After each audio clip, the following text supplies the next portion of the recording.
दुनिया को कंट्रोल कौन करता है? तुम्हें लगता है दुनिया को कंट्रोल प्रेसिडेंट और बिलियनियर्स करता है? तो आप बहुत बड़ी वहम में जी रहे हो। इनके पीछे एक ऐसे आदमी बैठा है जिसके एक फैसले से पूरी दुनिया की बाजार हिल जाती है।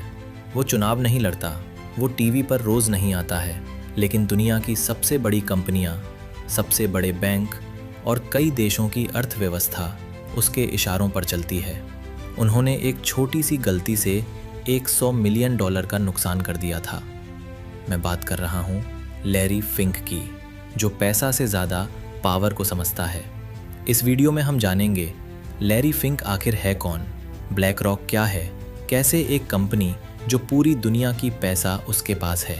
इस वीडियो को अंत तक ज़रूर देखना, क्योंकि आखिर में तुम समझोगे कि गरीब लोग मेहनत करते हैं और अमीर लोग दुनिया को डिज़ाइन करते हैं। Chapter number 1, Larry Fink. Larry Fink का पूरा नाम लॉरेंस डगलस फिंक है। लैरी फिंक का जन्म 2 नवंबर 1952 में हुआ था। लैरी फिंक एक मिडिल क्लास जेविश फैमिली में पैदा हुआ था। उसका परिवार कोई बिलियनियर फैमिली नहीं था। उसके पिता शूज़ स्टोर चलाते थे और उसकी माँ इंग्लिश प्रोफेसर थीं। लेकिन बचपन से लैरी बाकी बच्चों से अलग था।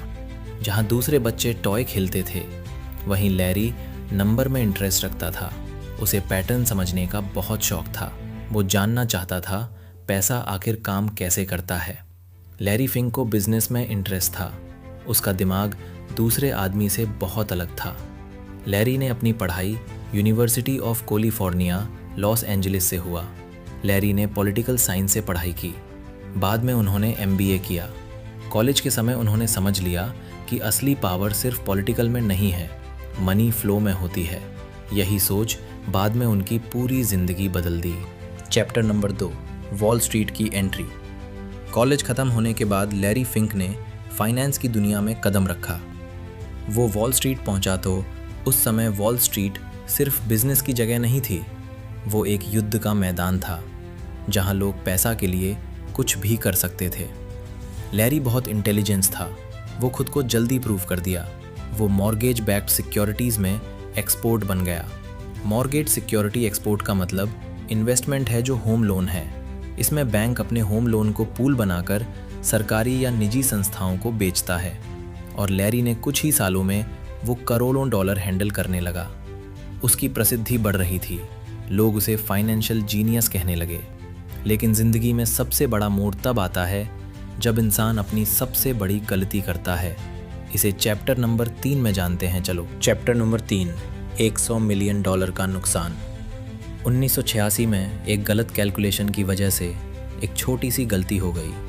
इसे छोटी सी गलती तो नहीं कह सकते हैं, समझो ये बहुत बड़ी गलती हो गई।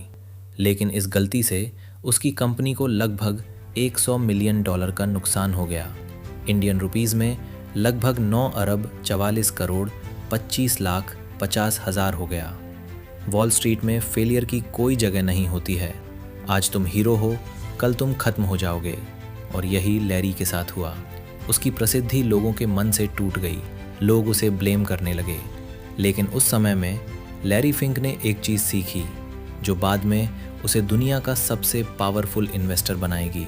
उसने समझा प्रॉफिट कमाना आसान है, लेकिन रिस्क को समझना सबसे ज़रूरी है। यही सोच आगे ब्लैक रॉक की नींव बनी। चैप्टर नंबर 4, ब्लैक रॉक का जन्म। 1988 में लैरी फिंक ने कुछ पैटर्न के साथ मिलकर एक नई कंपनी शुरू किया जिसका नाम था ब्लैक रॉक। एक छोटे ऑफिस से शुरुआत हुई, लेकिन लैरी का वर्जन छोटा नहीं था।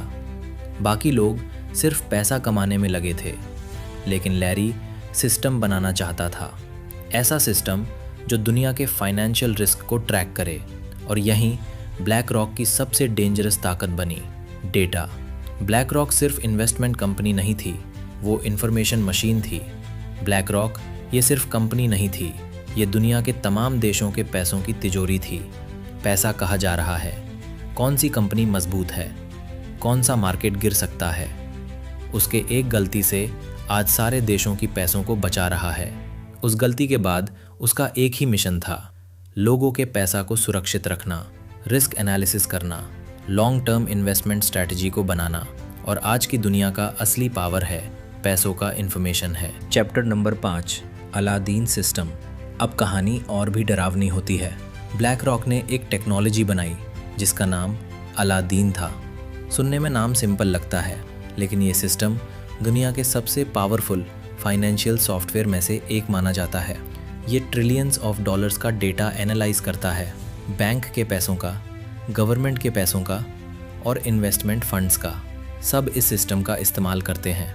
इमेजिन करो, अगर किसी कंपनी को पूरी दुनिया के फाइनेंशियल सिस्टम का डेटा मिल जाए तो उसके पास कितनी पावर होगी। यही वजह है ब्लैक रॉक सिर्फ इन्वेस्टमेंट कंपनी नहीं है, वो दुनिया की फाइनेंशियल नर्वस सिस्टम बन गई है। अब सब ब्लैक रॉक पर भरोसा करने लगे। चैप्टर नंबर 6, 2008 में फाइनेंशियल की संकट। 2008 में फाइनेंशियल क्रैश हुआ। इस फाइनेंशियल क्रैश से पूरी दुनिया डर गई। बैंक्स टूट रहे थे, लोगों की जॉब्स जा रही थी, अर्थव्यवस्था मंदी हो रही थी। और ऐसे समय में गवर्नमेंट ने किसको बुलाया? लैरी फिंक को। ब्लैक रॉक को अचानक दुनिया बचाने वाले एक्सपर्ट की तरह इलाज करने लगा। अलादीन नाम का एक बेहद शक्तिशाली रिस्क मैनेजमेंट सॉफ्टवेयर है। ये सिस्टम न केवल ब्लैक रॉक की अपनी संपत्ति का निगरानी करता है, बल्कि दुनिया भर के कई वित्तीय संस्थानों, बैंक और सरकारों के लिए लगभग 20 से 21 ट्रिलियन डॉलर से अधिक की संपत्ति को ट्रैक और एनालाइज करता है। और यहीं 21 ट्रिलियन डॉलर को बचाया है, क्योंकि जब सिस्टम टूटता है तो सबसे ज़्यादा ताकत उसी के पास होता है जो सिस्टम को बनाता है। और लैरी फिंक सिस्टम को अच्छी तरह समझता था और यहीं से उसकी पावर बढ़ती गई। चैप्टर नंबर 7, दुनिया के इनविजिबल पैसा। आज ब्लैक रॉक दुनिया के सबसे बड़े एसेट्स मैनेजमेंट कंपनी मानी जाती है। इसके पास इतना पैसा मैनेज होता है कि कई देश की जीडीपी से भी ज़्यादा है, जैसे भारत, जापान और जर्मनी जैसे कई देश शामिल हैं। इसका मतलब ब्लैक रॉक के इन्वेस्टमेंट दुनिया की सबसे बड़ी कंपनीज में हैं। Apple, Microsoft, Google, Amazon, Tesla जैसी कंपनीज इसका इन्वेस्टमेंट होता है और दुनिया के हज़ारों बड़ी कंपनीज में इन्वेस्टमेंट रखती है। जहां भारत का जीडीपी 4 ट्रिलियन डॉलर है और जर्मनी का 4.5 ट्रिलियन डॉलर, वही ब्लैक रॉक की 14 ट्रिलियन डॉलर है। इंडियन रुपीज़ में लगभग 1,32 अरब 19 करोड़ 59,10,000 है। इस बात से अंदाज़ा लगा सकते हो कि ब्लैक रॉक के कितना पावरफुल है। चैप्टर नंबर 8, क्रिटिक्स और डर। बहुत लोग लैरी फिंक को जीनियस कहते हैं, लेकिन बहुत लोग उससे डरते हैं। इतनी फाइनेंशियल पावर एक जगह नहीं होनी चाहिए, क्योंकि जब पैसा सेंट्रलाइज्ड होने लगता है तो इन्फ्लुएंस भी सेंट्रलाइज्ड जो जाता है। लैरी फिंक को जीनियस इसलिए कहा जाता है क्योंकि उन्होंने ब्लैक रॉक को 0 से 11 ट्रिलियन डॉलर से अधिक की संपत्ति के साथ दुनिया की सबसे बड़ी एसेट मैनेजर बनाया है। और क्रिटिक्स का डर इसलिए है क्योंकि ब्लैक रॉक के पास 11 ट्रिलियन डॉलर से अधिक का प्रबंधन करता है, जो दुनिया के कई देशों की जीडीपी से भी ज़्यादा है। आलोचकों को डराता है कि एक व्यक्ति का वैश्विक पर इतना नियंत्रण होना खतरनाक हो सकता है। इसलिए बहुत लोग इतना ब्लैक रॉक से डरता भी है और लैरी फिंक को जीनियस भी कहते हैं। चैप्टर नंबर 9, पावर का असली मतलब। पावर हमेशा दिखती नहीं है। पुराने समय में राजा तलवार लेके चलते थे। राजा समझते थे कोई हमला करके मेरा साम्राज्य ना जीत ले। लेकिन आज की दुनिया अलग है। आज की ताकत सूट पहनती है, बेडरूम में बैठते हैं और कंप्यूटर स्क्रीन पर अरबों डॉलर मूव करता है। आज सिर्फ युद्ध बंदूक से नहीं लड़ते हैं, आज युद्ध सिर्फ पैसे से लड़ते हैं। वो दुनिया पर असर डाल सकता है। लैरी फिंक ने यही समझा। उसने लोगों को कंट्रोल नहीं किया है, उसने पैसों को कंट्रोल किया है। आज की सबसे बड़ी ताकत पैसा है।